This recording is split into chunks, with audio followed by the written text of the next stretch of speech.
Aleluia! Aleluia! Glória a Jesus!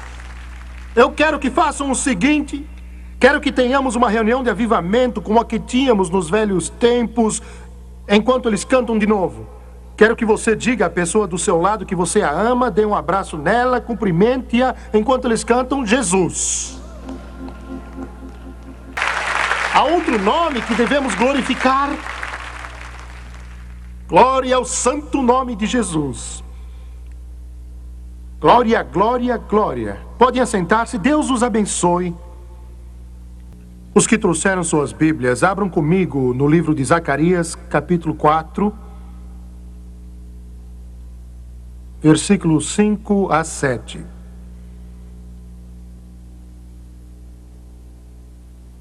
Respondeu-me o anjo que falava comigo: não sabes tu que é isto? Respondi: não, meu senhor. Estava falando da visão que ele teve do candelabro de ouro e um vaso de azeite em cima, e das 7 lâmpadas e 7 tubos, e das 7 lâmpadas junto às 2 oliveiras. Não sabes tu que é isto? O anjo perguntou. Respondi, isto é, Zacarias: não, meu senhor. Prosseguiu ele e me disse: esta é a palavra do Senhor a Zorobabel, não por força, nem por poder, mas pelo meu espírito, diz o Senhor dos Exércitos. Quem és tu, ó grande monte? Diante de Zorobabel serás uma campina, porque ele colocará a pedra de remate em meio a aclamações. Haja graça e graça para ela. O tema da minha mensagem de hoje foi tirado da palavra do anjo a Zacarias, não por força nem por poder, que poderia ser traduzido hoje em dia desse modo: não por força humana, nem por poder humano, mas pelo meu espírito, diz o Senhor dos Exércitos. Curvem as cabeças, Pai Celestial. Ao ministrar hoje, chegamos diante de Ti, dependendo só de Ti, e nós te pedimos não só força espiritual e unção, mas também força física nessa hora. Eu te peço nesta hora que, como falaste com Zacarias, que também o teu Espírito possa permear todo este lugar e saciar a sede, a fome e a necessidade deste povo. Eu te peço tudo no santo nome de Jesus. E todos disseram amém e amém. Esta foi a 7ª visão que Zacarias teve. Alguns comentaristas dizem que foi a 5ª visão, mas eu pessoalmente creio, e depois de estudar bem, você com certeza chegará à conclusão, como eu, que foi a 7ª. De qualquer forma, este homem sempre me intrigou. Ele profetizou aos filhos de Israel que voltavam da dispersão, depois de Ezequiel e Jeremias. Nenhum homem na face da terra, dessa mesma maneira, teve as visões que Zacarias teve. Ezequiel talvez viu o que nenhum homem viu e não entendeu muito do que ele viu, e com razão. O amado João, o revelador, escreveu que o Espírito Eterno, mandou que escrevesse. Ele entendeu muito pouco.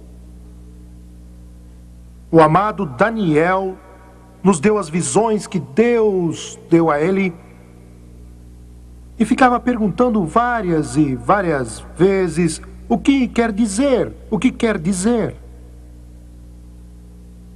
Zacarias, em seguida, fez a mesmíssima coisa. Quando a porta do mundo espiritual se abre a nós, o que é difícil nesses dias é algo além da compreensão humana.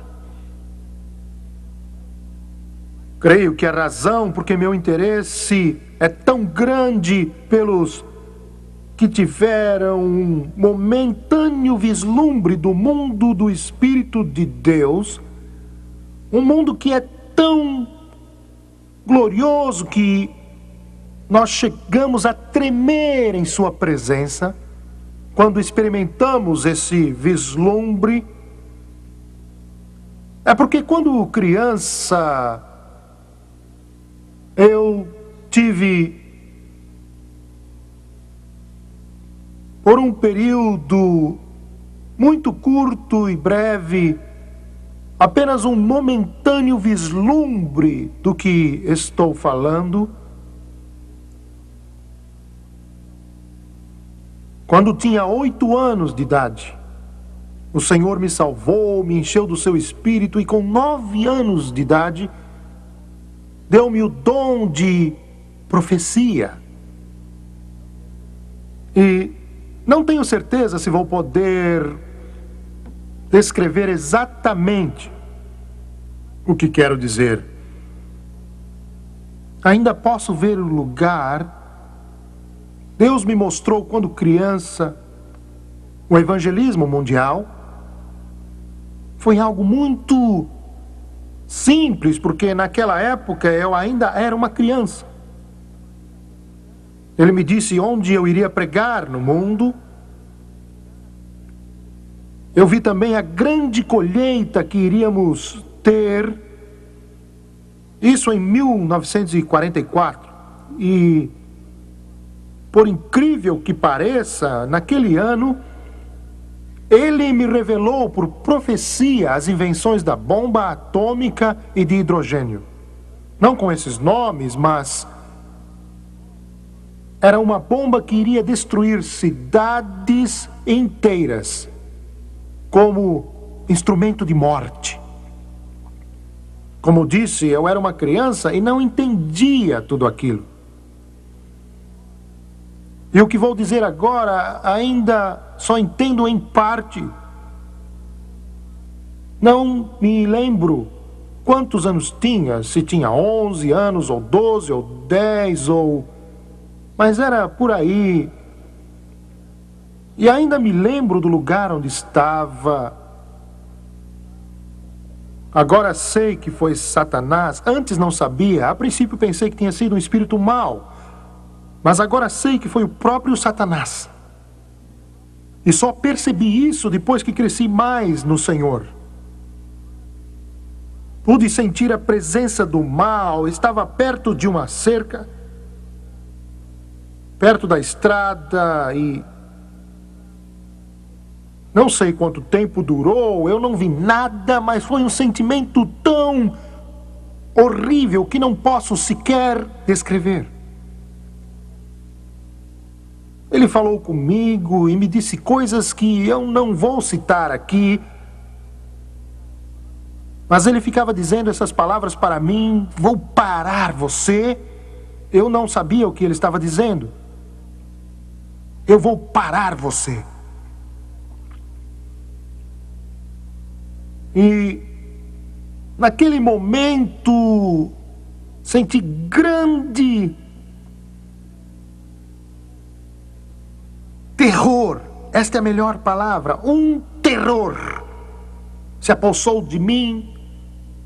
E ele falou comigo sobre eventos eternos e me ajudou. Eu disse, ajudou-me naquela hora a ver o planeta. E ele me disse, vou parar você, vou parar você.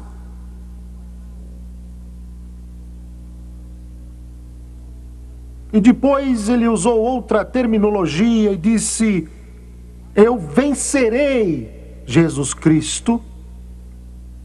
Eu era uma criança e não entendi tudo, mas fiquei morrendo de medo. Mesmo agora, eu não entendo todo o significado disso, mas estou começando a entender parte dele. Agora eu sei que os planos dele já eram para roubar, matar e destruir. Há muito tempo atrás, mas eu sei que Deus tinha seus planos.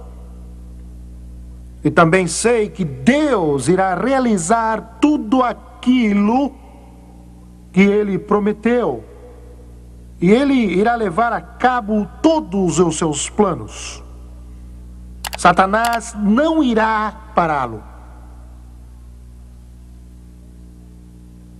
Por isso, eu me identifico com Zacarias, apesar de não poder me comparar com ele. E Deus disse algo para ele aqui, e o pouco que consegui entender, espero transmitir a vocês, porque o que Deus disse a Zacarias, e aquilo que sei, vou mostrar a vocês daqui a pouco, o que ele disse a Zacarias 2.500 anos atrás, basicamente se referia àquele povo chamado Israel, o pequeno Estado de Israel. E não só se referia a eles, mas se referia também aos confins da terra. Foi uma profecia, ou melhor, na verdade foi uma revelação que não só era para o povo de Israel naqueles dias, mas que também serve para os tempos em que nós vivemos hoje, e que irá se estender mais até o futuro. Israel havia pecado, Deus os havia advertido várias vezes, conforme o livro de Deuteronômio. Os crentes deveriam ler Deuteronômio todo mês. As últimas palavras de Moisés a Israel, antes de entrarem na terra prometida, foram: se seguirem a Deus, guardarem os mandamentos, viverem para Ele, se o amarem, a terra irá fluir leite e mel, e serão mais abençoados do que todas as nações. Haverá uma grandeza e uma glória que o mundo jamais conheceu. Mas se pecarem e seguirem os deuses dos cananeus e dos jebuseus, dos heveus e dos heteus, eu os vomitarei desta terra, assim como vomitei e irei vomitar outros povos. Da melhor maneira como Deus descreveu a Moisés, Ele descreveu ao povo. Israel pecou não só uma vez, mas muitas e muitas vezes, e os profetas vieram um após o outro, e os profetas foram apedrejados e cerrados ao meio, e dizem que Isaías foi o grande príncipe dos profetas. Isaías, que escreveu a profecia messiânica e a grande profecia da crucificação, quem creu em nossa pregação e a quem foi revelado o braço do Senhor, eles o puseram em um tronco, pegaram um serrote, cortaram seu corpo em dois, eles o apedrejaram. Jesus disse: vou para Jerusalém, porque um profeta não pode morrer fora de Jerusalém. Jerusalém, Jerusalém, que matas os profetas e apedrejas os que te foram enviados, quantas vezes quis eu reunir teus filhos como a galinha junta seus pintinhos, e vós não quisestes. Eis que a vossa casa vos ficará deserta. 2 vezes, quando fomos para Israel, voamos a maior parte da noite. E uns 30 minutos antes de aterrissar, nunca vou esquecer, os alto-falantes do Jumbo 747 começaram a tocar a música israelita Aleluia. A presença de Deus encheu o avião. Eu comecei a chorar e as lágrimas rolavam em meu rosto. A terra do Aleluia.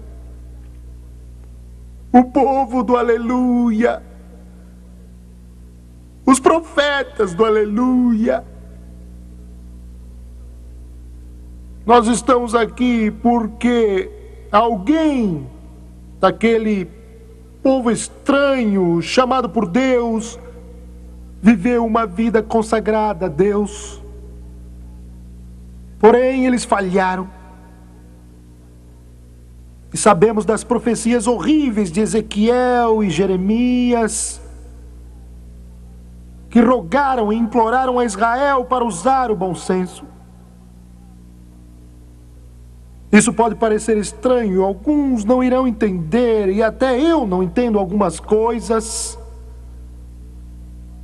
Mas Deus disse: fale ao povo pentecostal, dê a eles a mensagem. Eles se voltarão contra você, eles o devorarão.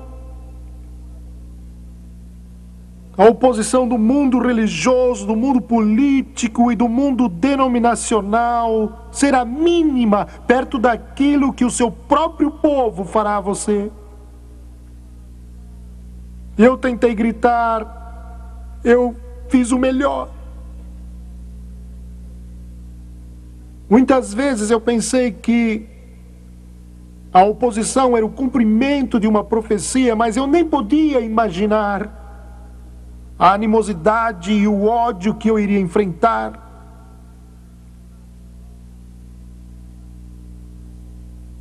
Mas eu os amo. Eu os amo. Eu os amo e peço a Deus que eles voltem. E que Deus remova a cegueira dos seus olhos.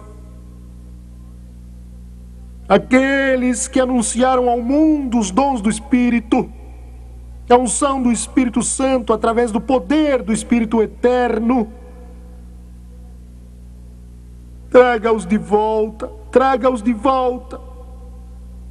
Não permita que se desviem para o humanismo, nem que se percam no abismo psicológico da maldição. Ó Deus, traga-os de volta com o reavivamento do Espírito. Porque eu os amo.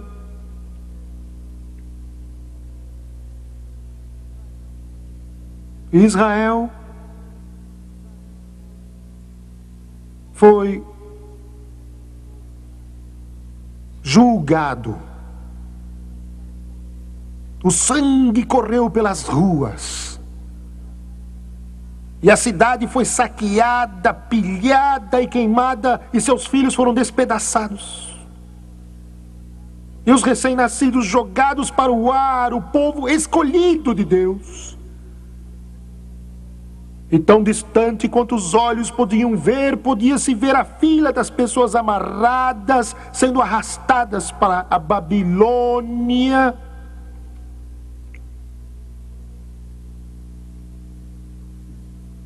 Por 70 anos, eles penduraram suas harpas e olhavam em direção a Jerusalém, porque Deus não tolera o pecado. Ele é um Deus santo. O Dr. Stone disse muito bem, há 1 trilhão de anos, os querubins estavam dizendo: Santo, Santo, Santo é o Senhor Todo-Poderoso, aquele que era, que é e que há de vir. E hoje eles estão dizendo: Santo, Santo, Santo.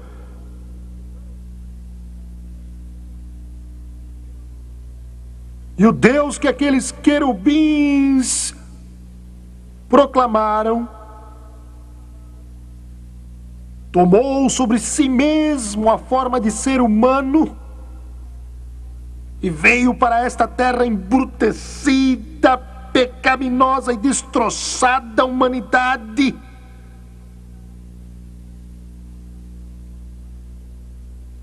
Nasceu numa estrebaria e viveu como camponês.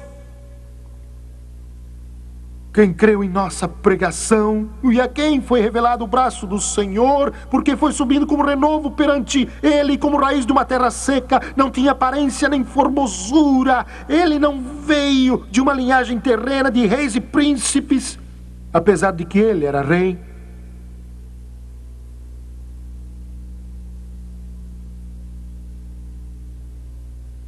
Deus levou Israel para o lar. E quando entraram na cidade, naquele dia, eles viram os edifícios que haviam sido a beleza do mundo. Olharam para o lugar no Monte Moriá, onde ficava o edifício que hoje, em dólares, custaria mais de 500 bilhões para ser construído. Ele não estava lá. E os anciões, que eram meninos quando foram levados de Jerusalém, estavam com cabelos brancos, chorando, enquanto olhavam para onde estava o templo. Zorobabel havia recebido orientação de Deus para reconstruí-lo. Não havia dinheiro. Parecia ser impossível. Deus dirigiu seu povo por revelação, e Deus sempre dirige seu povo por revelação. E sua revelação nunca contradiz esta palavra.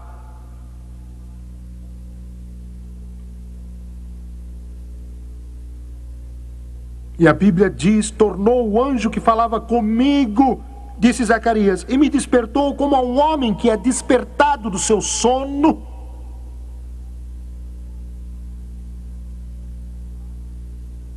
Em parte, a igreja de hoje está dormindo.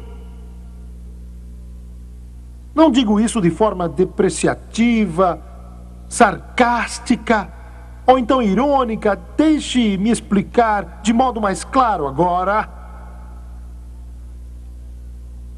É que ela está como um bêbado que está meio dormindo e não sabe para onde vai, que não tem propósito ou direção na vida. Eu posso garantir que todas as comissões poderão tentar levantar o seu nível espiritual, mas não irão despertar este homem que dorme. É preciso haver uma visitação do alto. De repente veio do céu um som, como de um vento impetuoso, e encheu toda a casa onde estavam assentados. Glória a Deus! O lugar tem que estar cheio do poder do alto. É nossa única esperança. Nada irá acontecer por causa de uma comissão, ou por causa de um plano, ou por um grande esforço religioso, mas pela visitação do poder do alto. Sem o Espírito de Deus, a igreja é uma fera que está morrendo, que não sabe onde está, nem para onde vai. Sem o Espírito de Deus, a igreja é incapaz de funcionar. Não há frutos nem vida. Sem o Espírito de Deus, não importa quantas faculdades você faça, quantos prédios você construa, é como bronze que soa, é o símbolo que retine. Mas com o Espírito de Deus, ela se torna organismo vivo, se torna viva e com poder, e sai para fazer a obra de Jesus, de curar o enfermo, expulsar os demônios, resgatar o perdido, cuidar do que está morrendo e libertar o que está escravizado por Satanás. Glória a Deus! A missão da igreja não é mudar o governo federal, não é se envolver politicamente. A missão da igreja é fazer o que Jesus fez. O Espírito do Senhor Deus está sobre mim, porque o Senhor me ungiu para pregar boas novas aos quebrantados. Enviou-me a curar os quebrantados de coração, a proclamar a libertação aos cativos e pôr em liberdade os algemados. Por isso que eu gosto do pastor Schambach, porque ele não se envolve com tolices. Ele sempre prega o evangelho. Assim diz o Senhor. E se os professores que ensinam na nossa faculdade deixarem de ensinar este livro e começarem a ensinar tolices e asneiras dos homens, é melhor que pegue fogo, ou vire uma fábrica de barril, ou vire outra fábrica qualquer, porque não terá valor algum. Mas enquanto os professores estiverem diante dos alunos, com lágrimas correndo no rosto e com o coração cheio do Espírito Santo, e forem tocados pelo poder de Deus, ela irá crescer, ela será abençoada, será tocada, porque este é o único poder. Não é por força humana, nem poder humano, mas pelo Espírito, diz o Senhor dos Exércitos.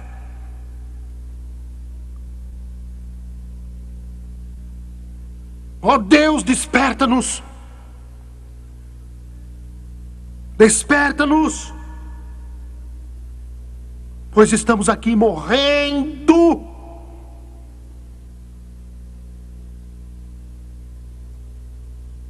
Cambaleamos sem saber aonde vamos.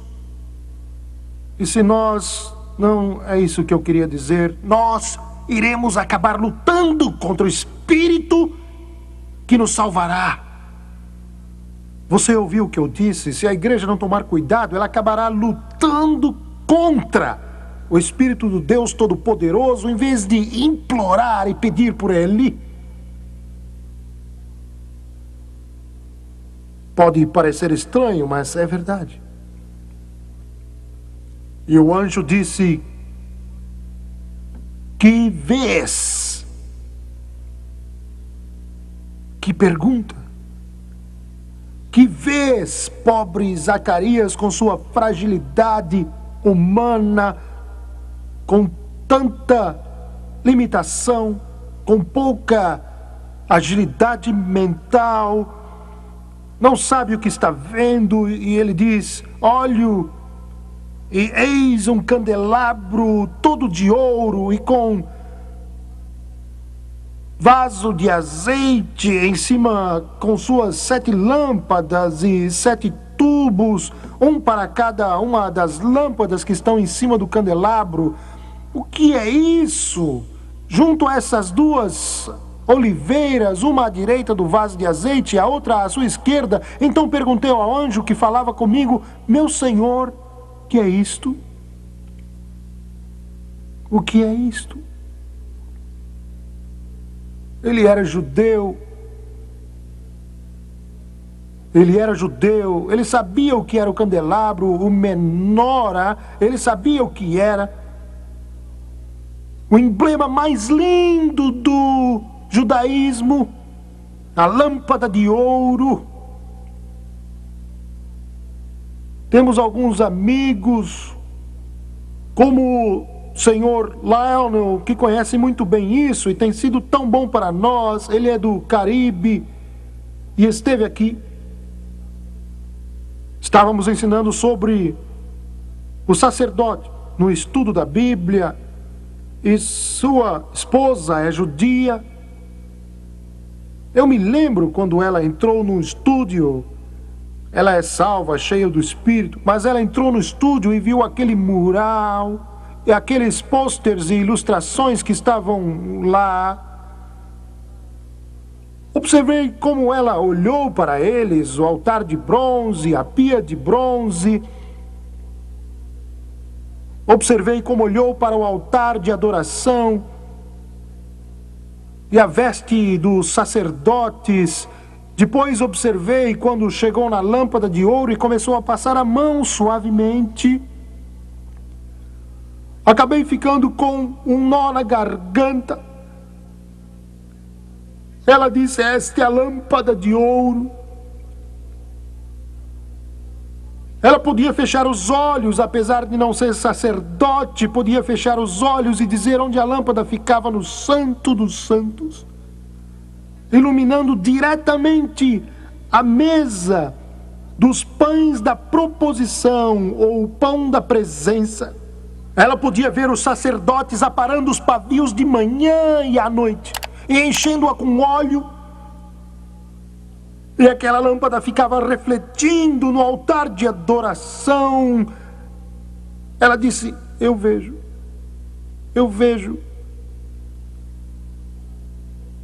Ela disse: eu vejo um vaso de azeite e 7 lâmpadas. São 7, 7, 7, 7, 7, 7. Mais tarde o anjo irá falar a Zacarias o que são as 2 oliveiras, as 2 testemunhas que estarão no último dia diante do Senhor como ungidos do Senhor. O que o anjo está mostrando a Zacarias? Ele está mostrando a Zacarias um vaso de azeite e 7 tubos que significavam o Espírito Santo, a integridade de Deus, a perfeição de Deus. 7. Ele estava mostrando os tubos onde o óleo ficava fluindo, e ele disse: há bastante provisão ali para você poder fazer a obra que eu o chamei para fazer. E sempre haverá provisão, não só agora, mas até o fim. Glória a Deus. Ali a força, ele disse, não só para Israel hoje. Ele não disse isso a Zacarias porque ele não teria entendido isso, mas também para toda a igreja que virá.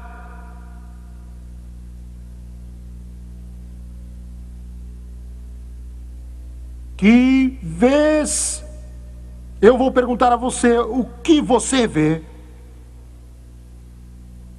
O anjo perguntou a Zacarias: que vês? O que você vê agora? Você pela televisão, o que você vê? Eu não creio que nenhuma pessoa que está aqui em São Juízo estaria dando risada. Creio que todos sentem a solenidade desta hora. O que você vê? Não importa que igreja você frequenta, mas o que você vê?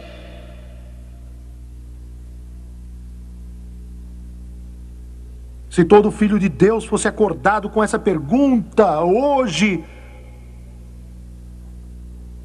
nós sabemos um monte de respostas que seriam dadas.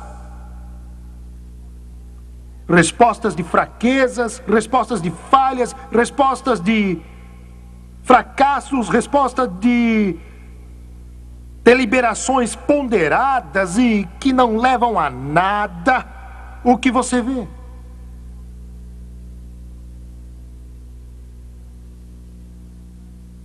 Na verdade, ele estava dizendo: Zacarias, o lugar do templo está quase deserto, exceto o lamentável esforço que você tem feito e que Zorobabel tem feito para começar a obra.